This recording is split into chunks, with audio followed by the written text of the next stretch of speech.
I think that in this generation we are relying on and paying other people to do many things for us that we could probably learn how to do on our own.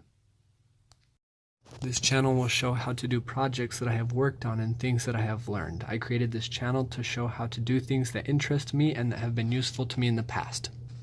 All of the videos that I will upload will show things that someone on a budget can do. Some things are related to same topics and some are random. There are many ways to do things, so the videos that I will upload show my preferred way of doing them. If you have a different or better way, then please leave a comment because I am never against learning something new.